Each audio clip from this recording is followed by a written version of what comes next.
conversations, I would hope. We do under some circumstances, but they're not recorded by default. So we don't have some sort of automated recording. I do typically record our conversations, but I mean, I understand why. I mean, that's yeah, no. I'm just clarifying. I'm just clarifing. No big deal. Yeah, I'm not. I'm definitely not. I don't protest being recorded because I would like everything to be on record. Sure. No.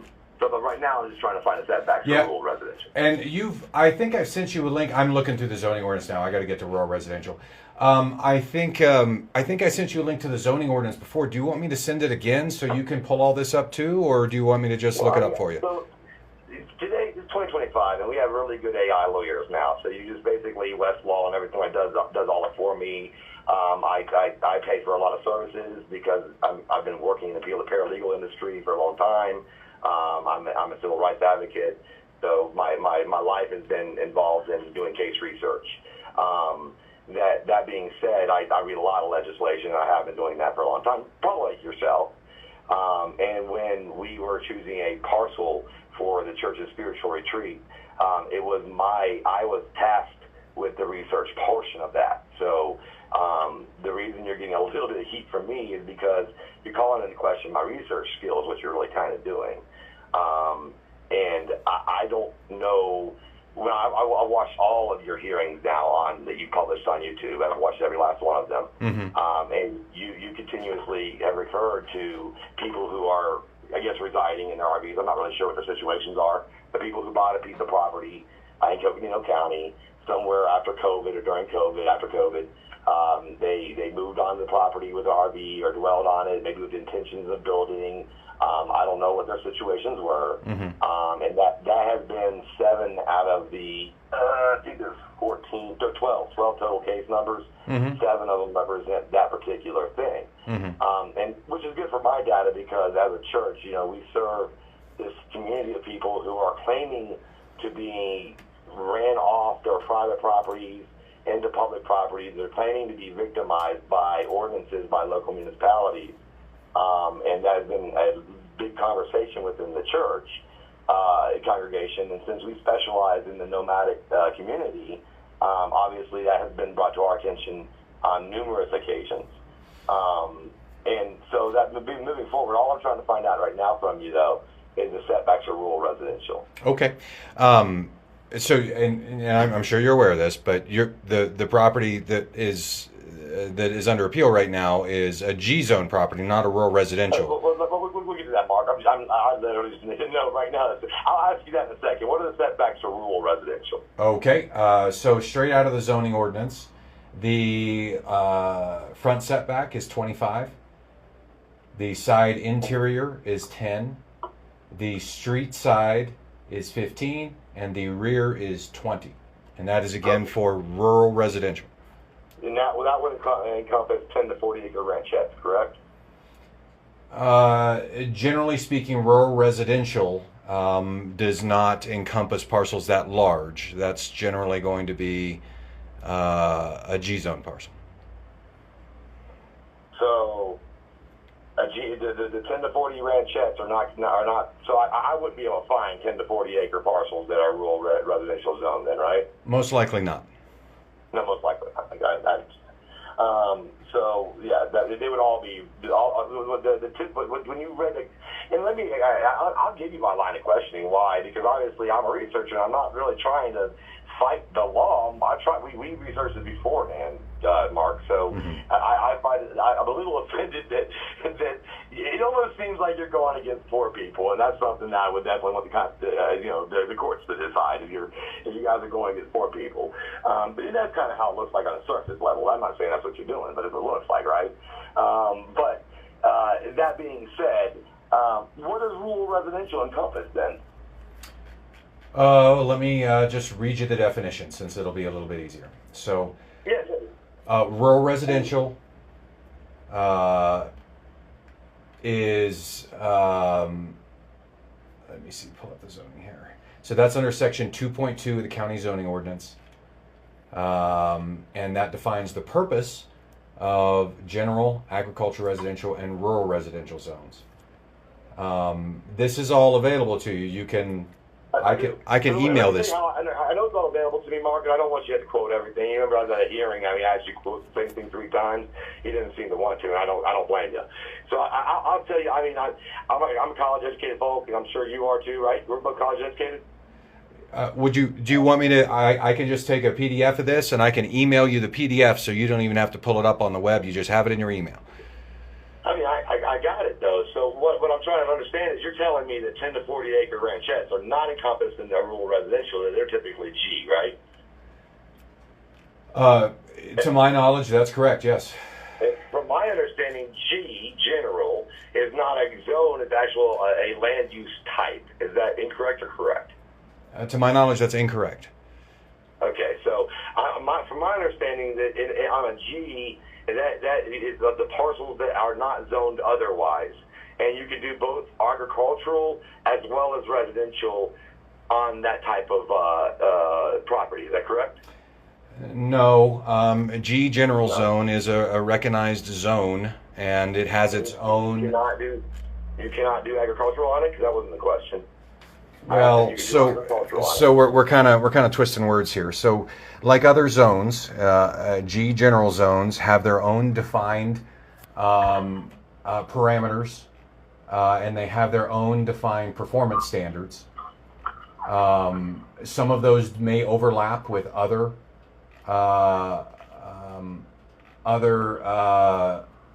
some of the other zones, of course.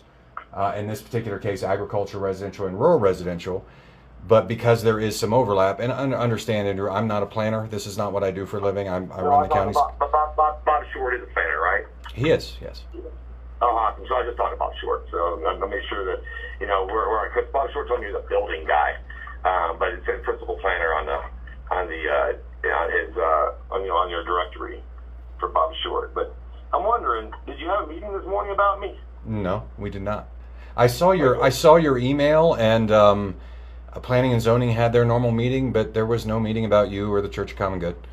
Okay. Well, yeah, I'm gonna find out what you're talking about, because honestly, what it seems, and I don't want this conversation to be a vindictive conversation. I'd rather just talk to you like right now, like we're talking right now. So I don't want anything to go vindictive. I can be a little bit of a smart ass guy sometimes, and it sounds like you can be a little bit monotone sometimes. So we both have our personalities, right? And that's okay. We can have our personalities and still exist and be civil people. When I did my research, from my understanding, and I did send this over to my lawyers, and they understood the same way I understand it, is that general G stands for general use, or general, not general residential. That there is a category of residential, and then general is a subcat or a land type under the residential category, but that it is not that single-family residential is an actual zoning type, that rural residential is a zoning type, that there's also, SR, there's different sizes of lots for the residential types as well. They're very dictated by size, lot size, and things like that. But the G stood for the parcels that are not zoned in any other capacity. Now, I did talk to a planning attorney in Coconino County, and that's how he understood it as well. And then I ran it through 4 different AI lawyer systems and how they understood it. So why is there an inconsistency with you? I have no idea, but that's not how I understand it. A G general zone is a defined zone, just like an agricultural residential zone and a rural residential zone. I honestly don't have anything else to say about it other than that. So you can 10 to 40 acre ranchettes aren't rural residential though? Generally speaking, 10 to 40 acre parcels are zoned G general. Generally speaking, but you might maybe find one that's zoned rural residential, right? I've never seen it. I've never seen it personally. The only thing I have seen is there's some existing non-conforming stuff out there, like maybe 40 years ago something was rezoned to something it shouldn't have been rezoned to, and then you stumble across that kind of stuff occasionally. But I have personally never seen an incident where a parcel that large or within that size range has been zoned rural residential. Okay. All Right. That's just I keep asking that because it's weird because you said that you have a piece of paper that says single family residential at the top, which is a specific zoning.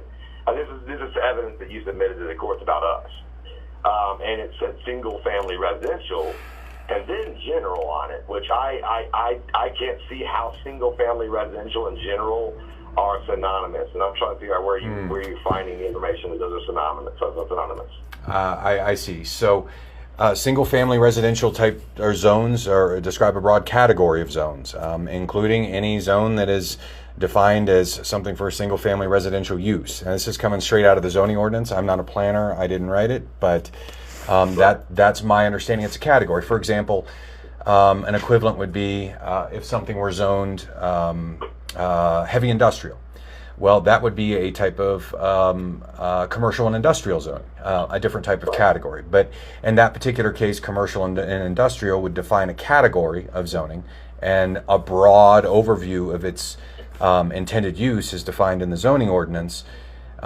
Just as in the same manner, a single-family residential zone would be a category and define a broad overview of the uses of residential type of use. It doesn't seem like you're defining, and I didn't mean to cut you off, but you're talking about RS, right? Single family residential is an RS zone.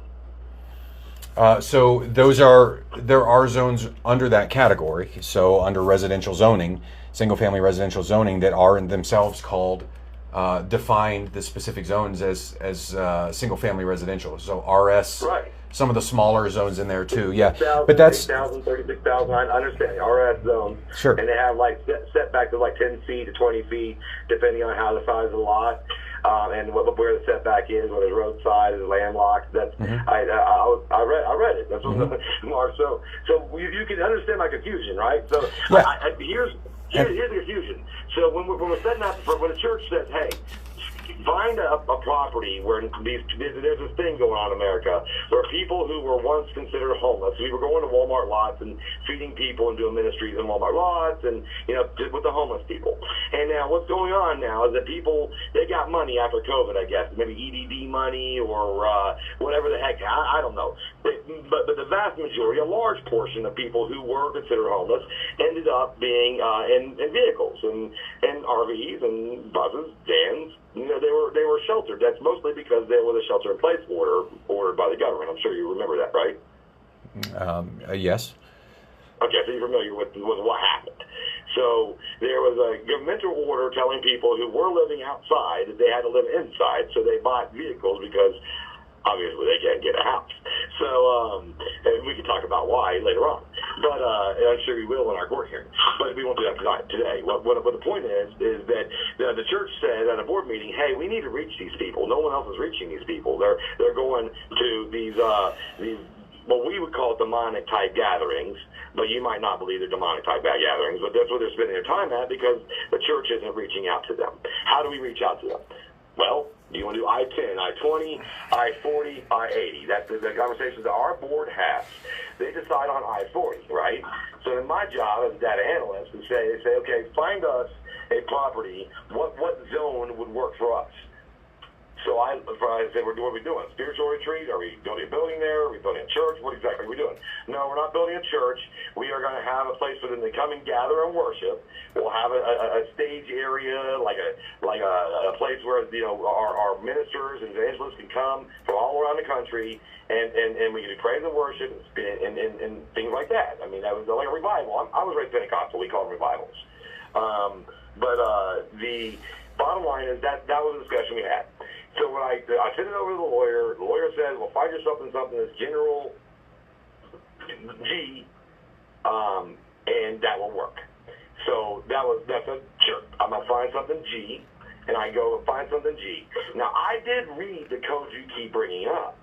I didn't just stop there and let my lawyer decide everything else, or I'd be putting on his back right this second. But I didn't. I read all the codes, and what it said was that, first off, there can be no restrictions in any zones from churches. That's the Rural Land Use Act. So if you have an RV park inside your county, you can't tell the church they can't look like an RV park. I mean, you have an RV park. If you have camping at county parks, like Cookhill, you can't then tell a church they can't look like that. That's what the Religious Land Use Act and Places of Worship Initiative protects. So you just can't discriminate against it. That being said, we didn't have to worry about that. We were protected by federal law. You have challenged that, I believe. You have challenged the idea that when we were at the board discussing, what we're doing, and we have the Religious Land Use Act that protects us from what you're describing as aesthetic values, we weren't worried about it. So either you're challenging the pretense of the Religious Land Use and Institutionalized Persons Act, or you're confused about what is permitted on the general use. Now, you've been doing it a long time, Mark. I don't think that you are confused about what is permitted on general use. Is an RV park permitted on general use? Generally, no. Is anything permitted on general use? A dwelling and an accessory dwelling are permitted on G-zone parcels, just like they are on most other single-family residential parcels. So when y'all are driving up the road and you look to the north, you see a very similar situation on the other side of the road, the north side of I-40. I assume there's no way you could have done this much investigation without at least initiating an investigation on the neighboring properties who look just like us, right? No, I don't believe we have a case established up there. I think we've told you this before. We're happy to investigate. If you want to give us the location. No. You see it on your videos when you're driving up. It's on your body cam. You see them. You're permitting it. You don't have that. Your complaint came from a sheriff's office while he was doing his duties. You don't have to have a civilian complaint to open an investigation. You told me that already. You just don't want to. You're permitting it. Just like you permitted it from us for 5 years before you started the problem with us. So you're permitting it. Just like you're permitting the guy that exit 151 that has RV, it says roadside service tires on a white RV sitting right on the I-40 just past Williams. You're permitting that. And you're permitting the at exit 251, I believe it was, or two something. But anyway, in Williams, an entire yard full of heavy machinery right on I-40. You're permitting RV parks. You're just allowing certain things to go down. But you are definitely having a problem with people in the desert, in rural areas, trying to exist without a lot of capital. That you have a problem with. And it seems to be very indicative of what. Yeah. Yeah, Andrew, come on. I mean, we don't have a problem with that. I'm sympathetic to poverty. Hearings are all about that. Andrew. Okay. And let me just state my side, since you kind of went there with that stuff. I'm ADHD. I know. That's why I'm politely interrupting. I appreciate you. Just listen to me for a second. That's not the case. I'm sympathetic to the plight of your constituents out there. That doesn't play a factor in things. We have to treat, per policy, everything the same. If we get a case request on something, we follow up with it. We'll probably get around to. I'm genuinely not sure about the parcel you're referring to. Now, to the north of you is a checkerboard of Navajo Nation land and state trust land. If we get a report on something, we will follow up per policy, just like we do with everything else. I understand you may not agree with that, but understand that I'm reaching out to you from a personal standpoint and telling you, honestly, what you're saying has nothing to do with it. Now, I understand you may disagree. All I'm saying is I think the courts have already disagreed. I don't have to disagree. It's already been argued. Okay. Well, we don't have to. Then I've stated my case. We don't have to get into that matter. Listen, I don't want to get into a debate with you about it. It sounds like on a lot of these issues, you're going to have your opinion on stuff in the county. I'm going to quote the court's opinion. I'm going to file an identical suit that mimics Christian Growth Center and the Rock Inc. The only thing it hasn't been argued in is this district, because it's been argued in Colorado. Now it's an adjoining state. They're 300 miles away. So we can argue whether Arizona disagrees with the courts of Colorado all day, but there's two courts of appeals have already made decisions specifically on this particular case. It's a copy and paste, Mark.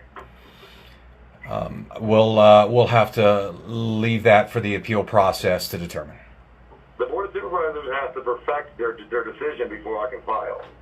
So that's what I'm waiting on now, the perfection of their decision. I mean, you probably know how the process works. Well, so that's what I'm waiting on. As long as you have an open case and you're willing to compromise, there's no perfection of decision. But if you're going to perfect the decision that people cannot be out here while we're building a spiritual retreat, our board members can't be here. If you're in their RVs, because that's the only way they could be here, you're substantially burdening our ministry. And I think I can prove that beyond a shadow of a doubt. I don't have to. It's not criminal, but I can definitely prove that and you have not shown the least restrictive way to meet any conditions that you're trying to show, nor have you showed a compelling interest of the government, much less not even a significant interest, much less a compelling interest. You just haven't. You're not. Why not? Why aren't you doing that? Now, Andrew, there is no point in having that conversation on the phone right now, and I'm not going to go there with you right now. We have the hearing officer's decision. I stand behind the hearing officer's decision. I understand you disagree. It sounds like you just want to debate it and argue, and I don't want to do that with you right now. I didn't want to argue, sir. I told you over the file. That's how I'm following. I'm following the same way it's already been done. We can argue in court about whether you have a significant or compelling government interest. We can argue all of those things in court, and obviously we will. But I'll save my questions for the deposition because obviously we have to have a deposition. So like you said, this is not the time or place. I will shut up about anything that I'm going to depose you on. I won't bring up right now. But what I will ask is. Do you believe that the legislation gives you the authority during an initial investigation to what I would call trespass on property? So I can certainly talk about our initial access to the property and our follow-up access. On our initial access to the property after we received that report, the property was, as you are aware, owned by JMC Land. There's a title contract in place, but you can't have it both ways. But if there's a land contract in place, it's owned by the land contract. You don't pay off your house until 30 years later. It's not owned by the bank. It's owned by you. Stop it.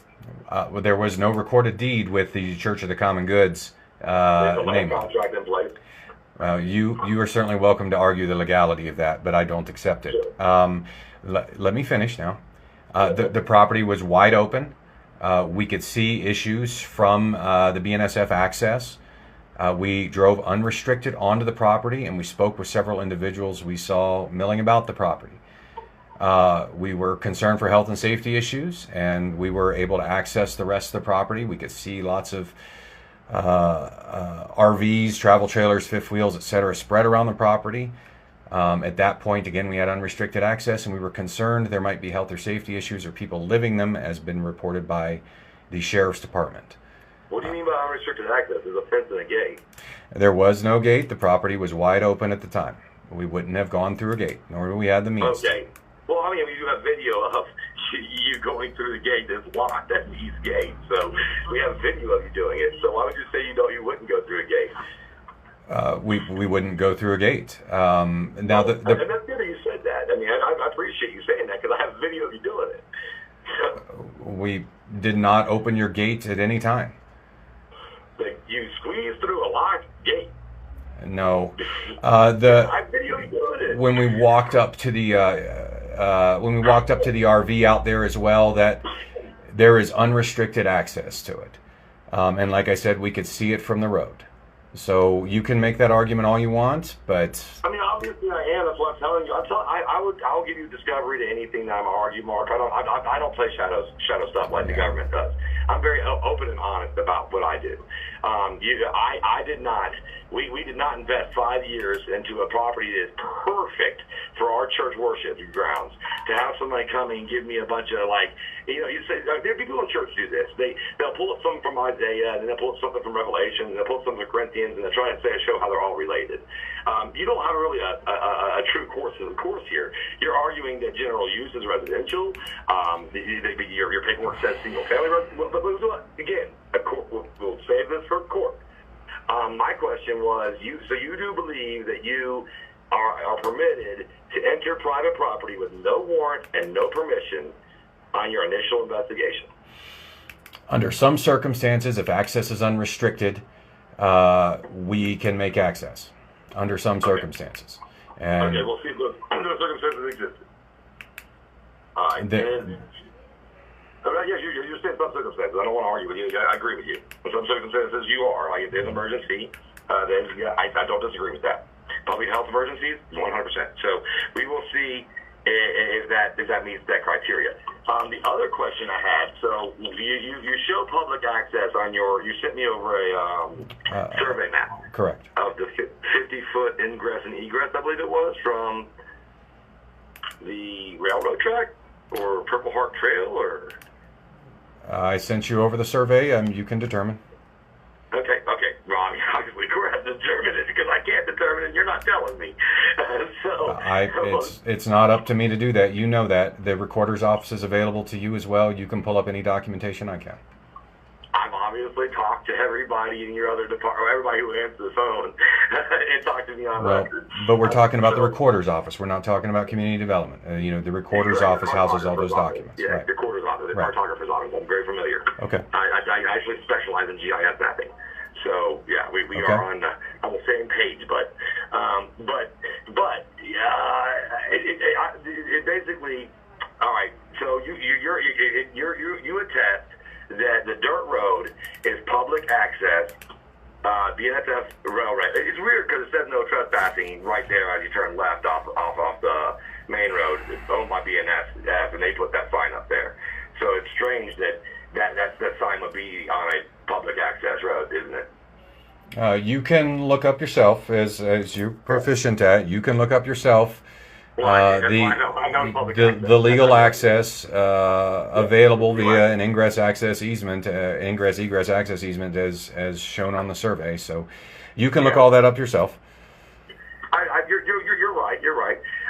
And then so you're right. I can pull that up myself, and I have. I mean, that's why. Sure. That's why I know that. I just so you knew that you were driving down public access. And how much traffic do you think that road gets? I have no idea. No, for the public, I mean, how much the Coconino County residents do you think drives that road? I have no way to speculate on that. You have no way to speculate. Well, we have a deer camera up, so we have like 5 years of speculation. You contend that the public, they can see our property, because obviously you wouldn't care if the public couldn't see the property because you deal with public vantage points. But I will tell you that your pictures are very dated, and it obviously can't submit anything new. Why did John Cole come when the appeal had already been submitted to the Board of Supervisors? Why would John Cole come to take new pictures if no new evidence was able to be submitted? Why do that? Regardless as to the outcome of the appeal, we still have an open case, and at this point, we still have safety concerns. We want to make sure everyone's okay. You want to make sure everybody at the church is okay. We want to make sure everyone's staying on the property is okay. We've had numerous encounters out there where conditions aren't very great. I'm sure you're aware of that. No, I'm not aware of that. That's the whole problem, is I'm not aware of that. I obviously was in Florida. Well, they're your constituents. I mean, you should take care of them. You're 100% right, but I have to be aware of something being a problem in order to take care of them. That's okay. Your church is not. Well, we do have God, but we don't have our ESP. You understand? Sure, we don't know. Sure. But we're not aware of. I'm just saying we have the same interests there. We just want to make sure people are okay. And I totally agree with you 100%. I will propose that here's since you're the one that we're going to talk to, I propose several solutions. One, we can screen if the issue is public aesthetics. We can screen the east side, which is the low grade, preventing vision from that dirt road that literally nobody traveled on, except for us, in BSF. The other solution is, and I'm sure you're worried about waste management plan. I would imagine, because that would be my number one concern if I were you. It is our number one concern as a church. So the waste management plan is something that I think is something that would be adequate, and we do have waste management plans in our bylaws. So the other thing that we could do is I'm not sure how. I mean, obviously people are going to build now because you're forcing people to build. So we will in the future probably build a chapel where you had AJ take down the original chapel that was being built because you said that chapel couldn't be built. So that was something that we'll discuss at a later time. But yeah, we'll probably be forced to build another chapel, so we'll be building clothes like the Church Bob Short I'm talking about here in a later time. But if you have some kind of least restrictive means to meet the needs of the county that you would like to present to us, we are open for suggestions. What we're not open to do is say, hey, we're not going to be able to minister to nomads because nomads are not going to leave their vans. They're everything. They've been forced into them. They've been forced into this lifestyle. They don't live this lifestyle by their own volition. And who's forcing them into them? Well, I've got ordinances from Coconino County that says who's forcing them into them. So, yeah, if the contention is that you have no least restrictive means to allow us to minister to these people, and you want to continue to oppress those people, then we're going to see you at the Supreme Court. And you'll be $500,000 later, you'll be paying my lawyer. That's how it's going to work. But if you want to work with us, let's work. Let me know, Mark. When I chatted before, I told you could potentially divide up the parcels, and do a parcel split and pursue lawful occupancy on each split parcel, pursuant to the county zoning requirements. You asked for solutions, and this is one I gave you earlier, and I'm going to give it to you again. You could split that parcel, and you could get several out of it, and that would give you and your constituents the opportunity to have many legal dwellings across multiple parcels. Beyond that, I don't have any further comment. Okay, so the least restrictive means that you have is to bust up the church's land. I'm not addressing your Arlupa claims. The hearing officer's order did address that. We'll address it again at the appeal hearing. You asked for solutions. I thought about it for a long time before I called you after the initial hearing to see what kind of solutions might work for your use case. That's what I could think of.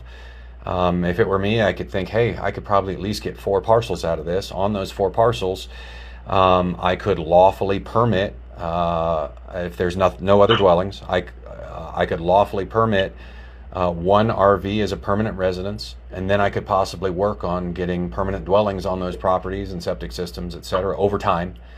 And at least that would be something of a compromise going forward, at least in terms of what you're trying to do with your folks. But again, I'm not addressing your Arlupa claims at all. I will bring up I will bring up that potential at the board meeting, that we have board meetings as well. And I'll bring that because, if everybody else says that, the idea of the Church of Common Good was a permanent mecca for a spiritual worship center for nomadic communities.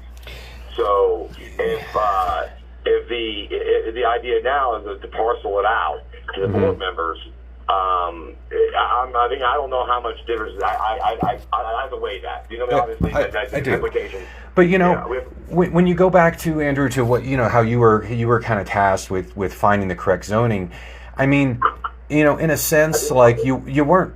The G zone parcels are some of the only parcels that if there's no dwelling, that does allow administrative permitting of an RV as a permanent residence. It's really the only zone that does that. An agricultural residential.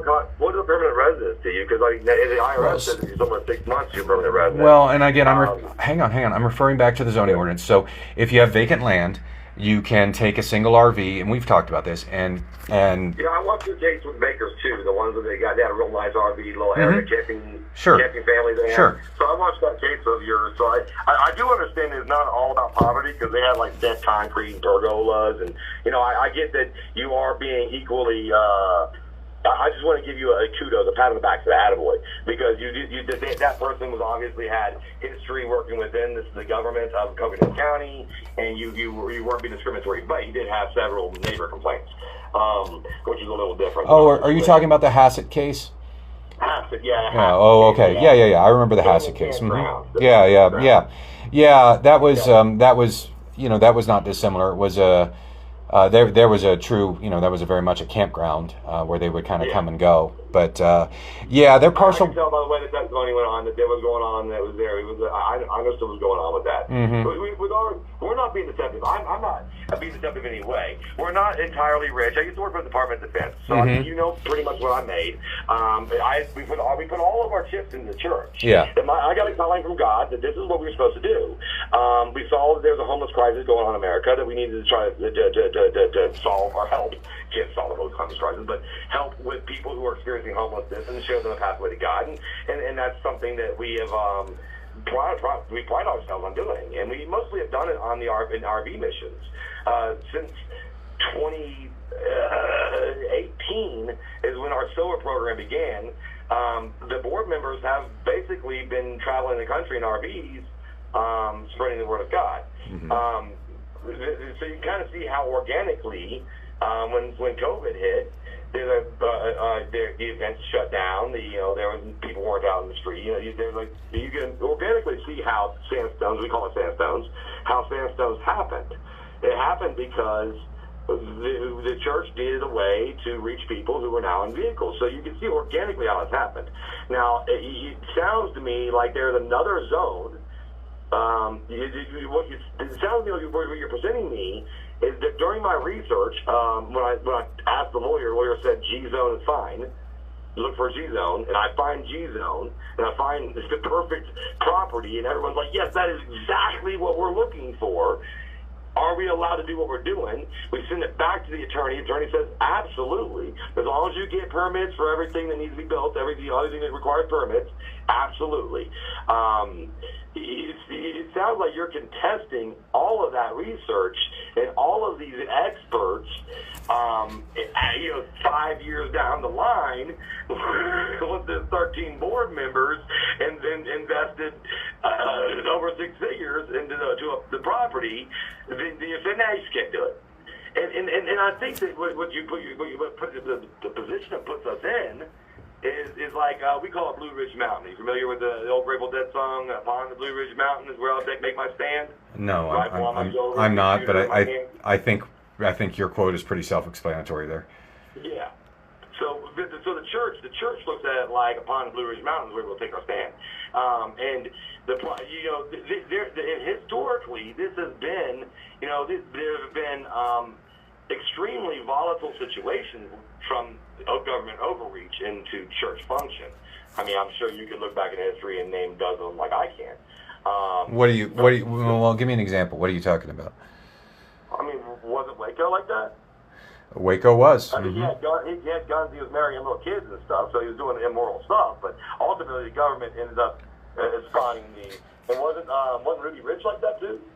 Yeah, are you comparing your situation to Waco and Ruby Ridge? I'm saying, what position were they in before it got to that escalation? You know what I mean? Where were they at? Were they having a phone conversation with the code enforcement person?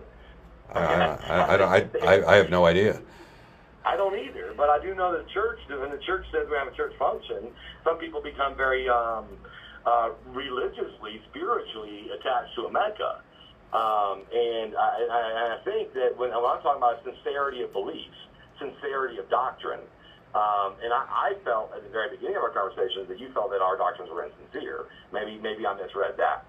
But I am not passing any sort of judgment on you or the church or your doctrines. I can say that genuinely. So I appreciate that. Mm-hmm. That's how we felt at the beginning. I just want to tell you that the people of this church are relatively persistent on the doctrines that I've stated already in previous conversations. But so if you didn't believe there was any insincerity in our mission and our doctrines, then it just sounds like you disagree with our way of going about doing it. And I think that religious land use is going to protect us on that. So I guess this conversation is going to go nowhere. We need to have a judge. That's okay. I learned a little bit more about you and what you've been telling me and your side of things. So I appreciate that. Just consider the parcel split options and what would become available. At least have a chat with the board, like you said. And I mean, Judy DeGay already. So I was referring to your board, of course. Like I thought you were going to take that to your board. Yeah, okay. And make sure they're aware of that option if they're not already.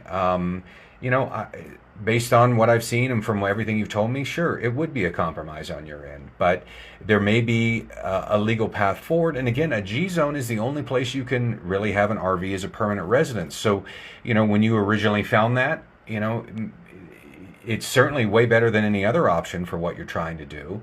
Well, it has to be an option. If you're saying G zone is the best of any other option, because you can have an RV as a permanent residence without a dwelling. One. Well, I don't think that their RVs are being used as permanent residents. That's just something you keep saying. I'm not sure what legal standards you're meeting. I guess we'll talk about that later. I don't want to have a court hearing with you.